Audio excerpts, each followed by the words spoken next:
Skibidi Toilet has evolved from strange shorts to sci-fi cinema, and yet, as the animation gets ever more complex, so do the oddities hiding in plain sight. And I've found them all! I've tracked down every concealed cut, model misalignment, vanishing visual, lopsided lighting, and animated accident you've missed. Every frame of every episode has been scoured and analyzed, and every anomaly has been curated for your viewing pleasure. Yo guys, plunger here.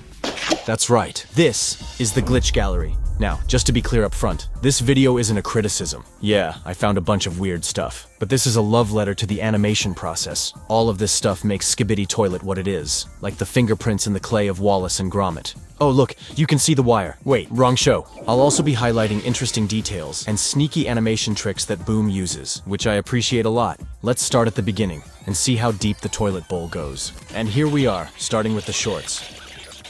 Believe it or not, the first 3 episodes are actually quite solid, as weird as they are. However, in episode 4, in the full screen version, this woman's legs are completely missing. Starting in episode 7, you'll notice that most toilets have their normal flush handle model removed. However, the texture has not been altered, leaving the shadow there. We'll keep seeing this on the default toilet designs in almost every subsequent episode. In episode 9, the pillar here is floating above the ground slightly. We can see some parallax underneath it as we approach. Also, we have this black line down here under the pillar, which is actually a duplicate of the picture above it. Also, looky here, we can see Bro's shirt. And his! Notice how these doors open up by themselves in episode 10? We'll be seeing more of that. In episode 11, these cameramen in the background pop in before they begin falling down. In episode 13, this Strider's feet acting like they on ice, bro. What is that? In episode 14, we can see these cameramen instantly snap to their stock running animation down at the bottom. In episode 16, we get our first real editing artifact. The feed on this tablet wasn't actually there. It was comped in via green screen or some other kind of masking. It doesn't rotate with the display, leaving a black gap for a few frames. There's a few strange things going on with the model of the Strider toilets. A floating pole, this right here under the bowl. I don't know what that is. Oh, and we can see through the bottom. In episode 21, when this guy flushes, we can see the remnants of his clothing slowly lower into the bowl.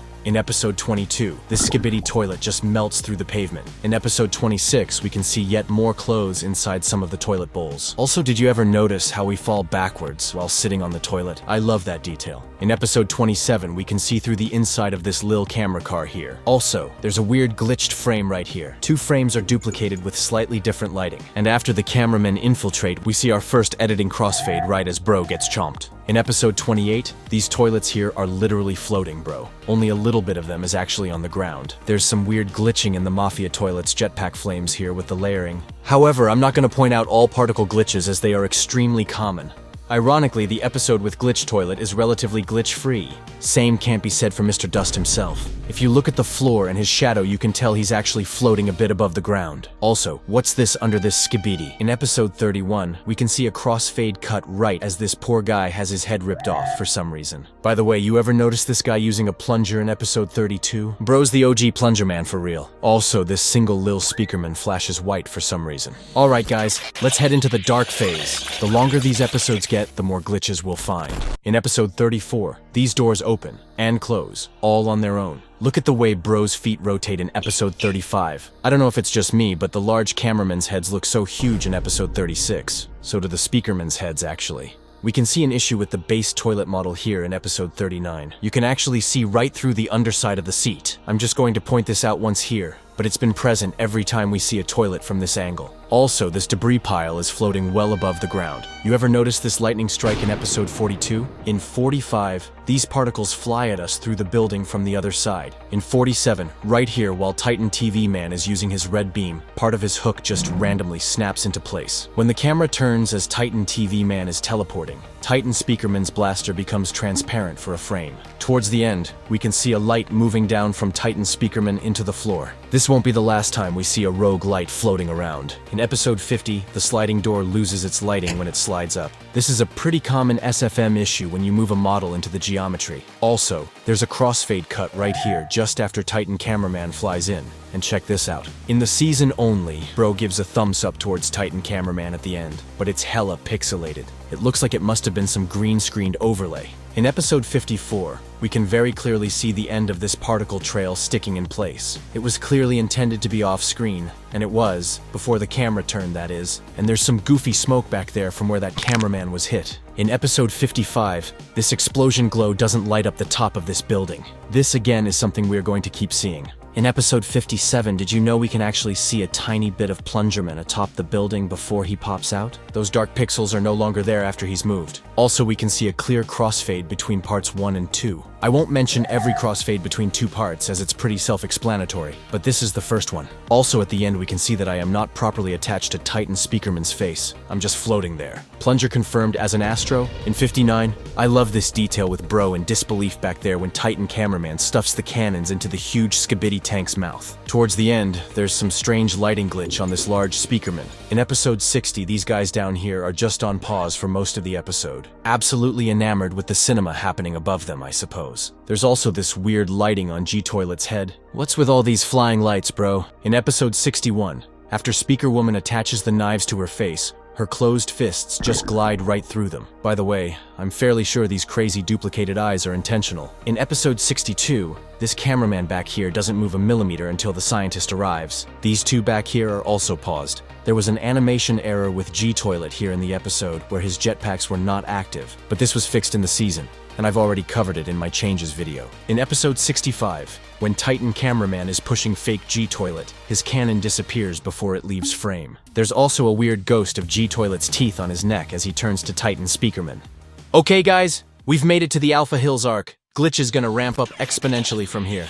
Hold on to your toilets, guys. In 67, the dusty scientist's goofy claw disappears when Titan TV Man is arriving. It pops in and out a few times after this also. Expect to see a lot of this on any long pointy models. Then there's a massive blatant glitch in the background after we enter Alpha Hills, where one of the G clones literally teleports, bro. Look at that. Ain't no one landing a hit on this dude. When Lucky shows us the camera feeds, we have yet another green screen tablet display, which doesn't have any motion blur and doesn't properly align as it moves. Interestingly, the tablet display in the previous episode was not green screened at all, despite showing green. In 68, look at how this lil Skibidi scientist's head snaps up when flushed. Not really an error, but certainly looks funny in slow-mo. There's a dramatic cut right here, after the large cameraman rockets the Skibidi repair worker. When Dark Speakerman throws this Skibidi parasite down in episode 69, his motion reverses for a couple frames. In fact, it's a duplicate frame from 2 frames before. Also, what the heck is going on down here on the bottom right? And here we have yet another green screen tablet. When Titan TV Man comes to give Titan Cameraman energy, we can see pieces of him pop in as he comes into frame. In episode 70, we can see the wheels of this toilet pop in. Before they do, we can see the egg toilet clearly for 1 frame before it gets hidden. There's also a weird glitch in the camera motion as Plungerman lands, which is again 2 duplicated frames. Later, when the scientist is using the master key, part of his arm just randomly rotates up and down. We'll see more of this later with these metal arms in particular. In the last season 23 secret scene, we can see Titan TV Man's sword pop in. This is another thing we'll see a lot of. Titan TV Man's model is pop in crazy, which is fitting because bro literally teleports. Here's a weird one, guys. In 72, when we first see the SWAT mutant, his rocket launchers are actually floating there without him. They remain floating until he moves into place, and then they become attached to him properly from there. After the POV scientist cameraman kills this mutant, we can see a crossfade. Later, there's a strange glitch where the shadow under this building vanishes for a few frames. An interesting detail, when the SWAT mutant attacks the mech, the error on screen mentions a memory stack overflow. Hardware reset required. This is the same screen that was on Lucky's tablet in episode 70. There's another sneaky crossfade after this, just before we see the camera strider. Though, it's incredibly subtle. There's probably tons like this that are difficult to spot even if you're looking for them. After SWAT flips us off, as we turn to see G-Toilet, something weird happens to him. Stuff appears and stuff disappears, it's weird. What might explain it is this obvious edit. Check out that lamppost magically become broken. By the way, here's Boom's real editing timeline from 72 part 1. We can assume that most of this is sound, but at the top there's still a ton of cut-up clips. So that's a little hint as to just how much editing goes into these episodes.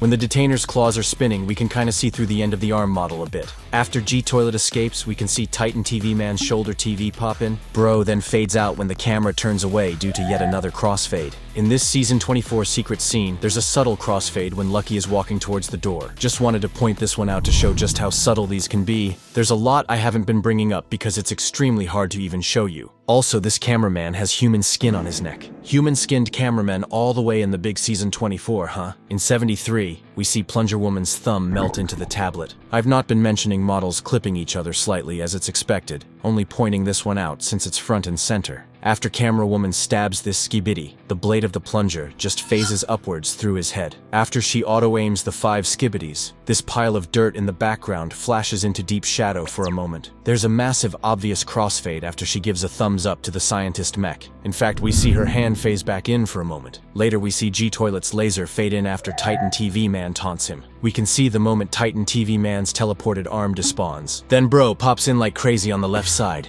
And after that, we see his sword pop in back on his arm. When Titan Speakerman gets infected and starts attacking Titan TV Man, Bro pops in once again, and again when he leaves the right of view. Okay guys, this video will be too repetitive if I mention every time Titan TV Man's models pop in. It's so much, too much, so I'm not gonna bring it up every time it happens. Anyway, when we pan back to G-Toilet, we see a subtle crossfade. There's a weird ghosting frame when G-Toilet screams, and the distortion effects cut off his lasers for some reason. When G-Toilet barters with Titan TV Man, we can see a weird ghosting of extra armor for a moment as he says, wait. This is likely a result of Boom altering the full episode, as G-Toilet still had this armor in part 2. Titan TV Man's sword then vanishes when he begins using his red glow. Have you ever noticed the obscene flashes in the sky whenever an explosion happens? I suppose you can call these impact frames, but when you pause them they look quite over the top. I'm unsure if this is a choice or an SFM issue. It's kinda amusing to see how TV Woman's hands shrink into her arms to make room for the knives. Once again we see doors open all by themselves. Also, when Camera Woman attacks the Skibidis near the humans, we see what looks like a crossfade on this door. But actually, I think it's just this body flying and knocking the door from the explosion, though its motion is strange. Alright guys, we've made it. The Astro invasion begins. You ready for some Astro anomalies? In episode 74, when Berserker leans down to dap up Rizsaw, his fist just melts right through the ground. Also, SWAT's feet have melted deep into the ground here on the left. Inversely, from Buzzsaw's shadow we can see that he is in fact floating well above the ground here. Bro's compensating for his height. Then we see Michael Jackson's leg pop in on the left side. Then, the Astros arrive. I don't know if this is intended, but we literally see this carrier hiding behind this hill before he zooms out. The flames on Titan cameramen vanish when the explosion happens nearby. Also, look, what the heck was that? At the end, you can see Titan cameramen's flame particles suddenly fall towards the ground, seemingly because Boom moved him under the map within one frame to hide him. After this, we see a crossfade when panning toward the other 2 Titans. In the first scene of season 25, we can see a crossfade here as Dave talks about going to the test chamber. You can see it on his crowbar. Here we can see something weird going on with Plunger Woman's hands. It's likely just damage, but it's strange. The gloves have holes like Swiss cheese and there's no metal inside. In episode 75, there's a small crossfade just before we look at the normal Skibidi toilets outside. Also, this thing on this flying dude flashes white for a moment. There's yet another fade when we look back outside after seeing the hiding Skibidis. Then there's an absolutely blatant crossfade when Juggerson smashes in. Gosh, I'm saying crossfade a lot here, guys. The entire camera angle changes. Perhaps this facilitates the changes to the map, such as the holes in the walls. When the Juggerson is being attacked, there's a crossfade here which makes his arm suddenly snap down. After this, his front end is totally melting through the floor as he pursues us. When he catches up with us, there's a pretty obvious edit before the female mutant attacks him. After he's defeated, there's yet another transition as the camera pans. You can see this gun changing as the fade happens. After Juggernaut opens up the roof, we can still see one of the holes in the background, and here you can notice how strangely bright it is. This made more sense when we are in the dark enclosed space, as the camera would be overexposed for the dark interior. But really, that bright light shouldn't be there once the entire roof is removed, letting in all the daylight. When we are flying with the mutant, as the explosion happens, we can see trees flying in the background, and this asset has an unnatural circular base instead of having roots. In the second season 25 secret scene, we see this cameraman talking to these people, but after looking at the chef cameraman's pitiful failure, we turn back around and Bro has vanished. I don't think he got up and left past us silently and that quickly, bro. Well, there's something still there. I don't know what that is, though. By the way, have you ever noticed that these speakermen can emote? That little eyelid part moves up and down. This is something that we end up seeing in the cameraman for Simp's upgrade in 79. As the Skibidi diplomat jumps onto the ceiling, the debris in the background from the laser blast animates in a really choppy way for some reason. Then, after he speaks, there's yet another crossfade hidden in the camera move. Me pointing out all of these crossfades will become extra relevant when we get to 78. In the next secret scene with the administrator, there's a few interesting quirks in the background to note. This Skibidi Strider doesn't begin moving until he's been on screen for a second, and this large cameraman's feet are clipping into the ground. Also, this guy is running backwards. Bro's doing his own thing. But knowing Boom, that was deliberate. Another thing that is likely deliberate is how the administrator moves here. with his feet sliding, his face twitching. At the start of episode 76, we see this cool lil lightning strike in the distance. When we are fighting with the Astro troop and Bro finally gets cooked by Heavy, we can actually see that his head just instantly disappears. It's there one frame, and then it's gone. After Heavy puts up the shield, these smoke bursts suddenly switch from being behind it to in front of it after hanging in the air. When the camera strider arrives, there's a subtle crossfade, with the two shots shaking differently. This is also our first ever slow motion shot. When the camera strider kills the Astro Strider, his face glows blue before the projectile even hits him. And these subtle mistimings are something that we begin to see more from here onwards. There's an obvious crossfade between part 1 and 2 when we see the scientist cameraman, as expected. When the POV picks up these two cameramen, watch the left one's hand. Throughout that motion, and even afterwards, it's just stuck in that pose. What pose is that? Well, it looks like he was holding a gun, and it's just not rendering. You can see his finger where the trigger would be. But Bro was holding his arm before this, not holding a gun. So honestly, I'm not sure what's going on there. Later on the bridge, this Astro Troop's projectile spawns out of thin air. When the bridge is hit with an impactor blast, it begins exploding before the projectile even reaches it. There's seemingly a small crossfade right when the Duchess has us. You can see her claw, and the trees double up for a frame. When she rips off our right arm, you can actually already see that it's not attached. Also, the arm teleports down right as it comes off and there's some strange looking motion blur. The arm has a twin. When she attacks the Skibidi toilet, there's a very odd overlay from a few seconds ago overlaid onto them. This may have meant to be some kind of distortion for the blast, but just used the wrong part of the footage. This was not present in 76 Part 2, by the way. When the large cameraman throws the cabinet at the TV man, it totally clips through Bro's arm. In episode 77, when talking to the female mutant, these container doors open entirely by themselves. In the church scene, we can totally see right under this corner. There's even fire under there. But really, that's the map's fault. When the Astros approach the humans, these two at the back don't even react. But I think it's deliberate. I mean, look at them. After they get cooked by the troops, we can see the blood they left is literally floating on top of the fire in multiple places. Then, when the camera pans right to see the Astro Specialist, we see this weird piece of something enter our view. But what is it? Whatever it is, it's attached to our body. Heavy Cameraman doesn't have any shoulder-mounted equipment, so honestly, I have no idea what this could be. By the way, did you notice that when the Berserker mutant lands behind the Specialist, he fades out for a moment? Bro was trying to escape. When his head gets turned into a smash burger, we can see that Bro's underside is totally hollow. Next, we can see this Astro Troop on the left just spontaneously combust, folded under zero pressure. You hate to see it. Also, something explodes over on the right, but there's not even anything there. When Michael Jackson puts his swords around Bro's neck, we can see them both actually pass right through him, before he even slices. We see the blood from it, so this is implied. But the movement still looks strange. Here, SWAT mutant's feet sink right into the ground when he lands. So do the Striders, though, it's less obvious. Also, did you ever notice how the Striders still have the original Strider legs inside the armor? There's a strange crossfade right as the Interceptor's head stands up. I noticed this even when the episode first released, as it creates a jerk in the motion of him and the camera. The camera then snaps back out when it begins screaming, and the fire particles don't match between the two frames. I have a theory that perhaps this section with the head just staring at us was an afterthought to make it more dramatic, so Boom just spliced it in. Okay, so look at these buildings after the head gets thrown. Did you ever notice how low poly those are? These crispy goofy buildings, bro. I can blur the image and nothing changes on these guys. As we turn back to where we were facing before, we can see the entire scene's tone change through yet another crossfade. 77 parts 1 and 2 have quite different lighting and fog, so it's more obvious. Yo, check out how SWAT's sickle snaps back into his grip there. When DJ is using the Matrix ability, if you look closely at the sound distortion effect, you can see a cutoff. When this specialist shoots Fred, we can notice a good example of a trick that Boom commonly uses. The camera pans to follow the blasts,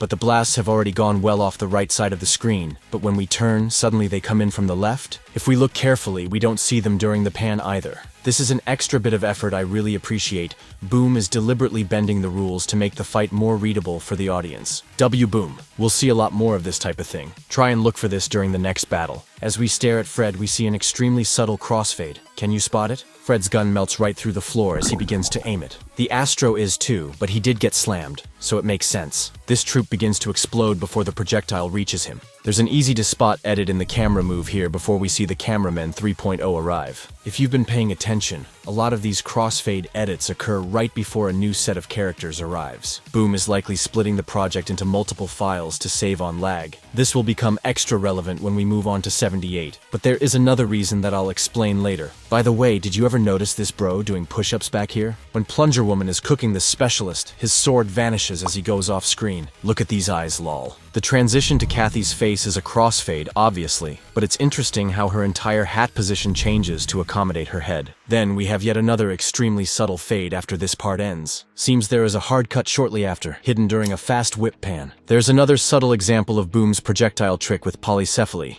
We can see the particles fade back in after the camera turns. Here we can see Titan TV Man's claws pop out, as usual. By the way, did you notice the egg? The smoke around Titan TV Man's teleported arm disappears here, letting us see his disembodied limb just floating there. And, yep, bro pops in again. There's yet another transition when we look back to Titan TV Man. This episode is stuffed full of them. When this particle lands on this destructor's neck, it slows to a halt for a few frames before impacting, which looks interesting. There's a cut right before the 3 Astro obliterators arrive, and I think this is perhaps where Boom cuts to part 4. And as Juggernaut strolls on screen, we can see his various pieces pop in. We almost get a view of Bro's head here, but not quite. Here's another example of Boom's projectile trick. There's no way that Titan TV Man would have had the time to reveal the detainer claw if Boom wasn't bending the rules a bit. And Bro vanishes here once again as the camera pans, though the claw remains. The impact frames on this Juggernaut blast is wild. The distortion is insane, but also it pauses on shots for multiple frames. By the way, in Skibidi Toilet, a lot of things continuously spin. Cores, claws, Astro rings, things like that. Sometimes you'll see these things suddenly reverse the other direction, such as Titan TV Man's core here. Look out for it. You'll probably notice it. Just before the Juggernaut removes his gun from him, when Titan TV Man tries to shoot, there's a fireball above Juggernaut for some reason. After removing the gun, for some reason his arms become darker than everything else. Also, when Juggy stabs Titan TV Man, his head begins to explode before the sword hits. When Titan TV's body attacks Juggernaut, again his arms don't get affected by the glow. SFM users, why does this happen? Seems strange to me that a particular model keeps avoiding the lighting. By the way, after the Skibidi Toilets attack, did you notice all the specialists, troops, and striders coming out of the obliterators? I love that detail. Also, something explodes next to this one for no reason, bro. Look at this Skibidi Toilet sunglasses, bro got the new Ray-Ban glitches. Looking fresh, dude. After the scientist mech rocks up, we get yet another crossfade. G-Toilet is here now, and just take a look at the way his lasers transition into hands. It's fascinating, honestly. When he lunges, the sword disappears for a frame, and then again a few frames later. And after that, we see a strange split down the screen in the glow. Once again, Jug's arms don't get lit up in the explosion. Bro gave them that Vanta Black paint job. In the background here, we can see identical repeated smoke particles just hanging out, having a great time. After Bro taunts Jimmy, there's a jump cut. We can see as all the particles suddenly change places. Later, when in the TV base, we can see a pretty blatant crossfade when panning away from the TV scientist. And there might be yet another when the Duchess reaches into the portal. After the assault on the TV base, the Howl's moving castle device vanishes from the wall when the camera pans upwards. When the Overseer leaves after naming the Watchman of Doom, we see his disc vanish for a frame. By the way, did you notice this text turn green? When Jimmy and Juggy are rolling around, there are huge dark areas within the explosions. These are the notorious smoke particles, which often aren't affected by lighting or fog. Then G-Toilet's laser disappears. Also, check this out. The pieces of Juggernaut wobbling and moving underneath him due to his injuries. And all these small little movements on G-Toilet. It's insane the amount of subtle detail and motion being paid attention to. Boom. Bro's arms are unlit once again when punching G-Toilet. Then yet another crossfade before the Overseer arrives. Then we can see this Lil Bro despawn as the camera pans away. Alright, with episode 78 comes the 4K era, with 60 frames per second also. This makes it even trickier to spot one-frame errors, but you bet I've dug deep into these next 2 episodes. In the lead-up to episode 78, Boom mentioned he split the project into multiple files to help the lag. So, you can probably guess we'll see quite a few crossfades this episode. But there's a lot more than that. Right at the start, Bro's shoe melts through the floor. An interesting detail is that after the hunter bites the survivor's head off, we can actually see their eyeball in his teeth. Here you go, bro. You need this. In the Jeffrey scene, we can actually tell that the zoom here was an afterthought in the editing. Normally, when the camera zooms or moves, the glares on the screen remain in the same place because they are part of the camera lens. However, here, They zoom in along with Jeffrey. Later, in the battlefield, this fire texture on the ground is actually floating quite high above the floor. You can even see it cutting halfway up into this rock. There's this big crossfade during the buzzsaw kill. We can see the entire position of the Astro troop changes during the transition. When the Astro specialist smashes us into this building, there's a cut right here. This is likely to transition to changes in the map, as this interior was of course not actually here previously. Also, even through the distortion, we can see Hugo's arm melt into this wall. When Larry's head is floating. Wait, how is it floating? Anyway, you can see the little tentacles snap a bit during the motion. The underside of the specialist is still see-through, by the way. This debris on the floor disappears as the room begins to collapse. Then once we leave, it seems there's another cut hidden in a dust cloud. When Larry flies by, we can see the transparent underside of the toilet really clearly. By the way, the speakerman we see here, we could actually also see before, after we cooked the specialist's spy. Bro was just staring that whole time. Later in the episode, after the Astro Hunter nearly cooks us, as we pan to the speakerman, we can see them seemingly fade in. You can actually see the stripes of this building through the big blood. I saw some people assume this is a new ability of theirs, but now that we're this far into the video, we know better, don't we? This Blade Runner has particles coming from their sword, but a lot of the time they are appearing wherever they damn well please. A bit after this, a Blade Runner is stuck on pause back here. Bro's frozen in time. We can see from the particles that Bro only just stopped moving. I guess he stopped being animated when he went off screen and forgot to be hidden. Get used to this, because we're going to be seeing a lot more of it. When this impactor shoots the executor, we can see the impact before the shot even makes contact. And yes, this uses Boom's projectile trickery. Bro's still paused back there as the impactor gets sliced. Then there's a crossfade just before it lands back in his hands. You see this trail from the hunter when he breaks free? We'll look at his trail after we look back at him. It starts again, abruptly. Why? Well, again, Boom is a master of pacing and readability, and understands when he needs to bend the rules and use little tricks. As soon as the hunter was off screen, he paused, just so that we could frame him retreating perfectly after we turned to look at him. You can even see when he begins to move again, using the small particles as a reference point. W Boom. There's also a crossfade right here while we are looking at the executor. The clue is that all of these particles slowly disappear as the semi-titan lights back up. Also, these doubled up embers. Interestingly, there's another edit a couple seconds later. As we pan over to these Astros with the ding-dong guns, it's hard to spot. You can see it if you look at the base of the fire here, or at the edge of this building on the right. Right after this, we see this building. If you have eagle eyes, you'd have noticed that this building actually changes partway through the episode. Earlier, the corner of the building looks completely different. And no, this beveled corner isn't destruction. It's just the other side of the building. Interestingly, this building looked normal in the spoiler we had previously. The executor's disc gets despawned multiple times this episode, but it's very obvious here after Speaker Woman appears. After he plants the beacon, we can see the individual components of this Lil Speaker Strider drone pop in. We see some parts of this falling Astro impactor pop in just before he lands. And then, as the camera pans along the sky, we can see individual components of this speaker plane despawn. This is probably the single most blatant example of this despawning in the entire series so far. And also, same thing with the drone again. I'm really curious why this happens. Moving on, episode 79 part 1 is chock full of Lil quirks. Right away, the detective's head snaps to the side when we first see him. The beautiful hair Skibidi just slides along the floor off-screen. Then his metal arms snap into place, much like the scientists did. When the Astro gets found, this cameraman just doesn't react. This TV man is just kind of floating and remains perfectly still in this pose while we are looking at the specialist. Notice how this guy has his hands at his head looking towards us? And this cameraman is just staring at us with his lil tippy toes poking up. Remember that. And yep, the TV man is still floating in that same pose while Chad is attacking.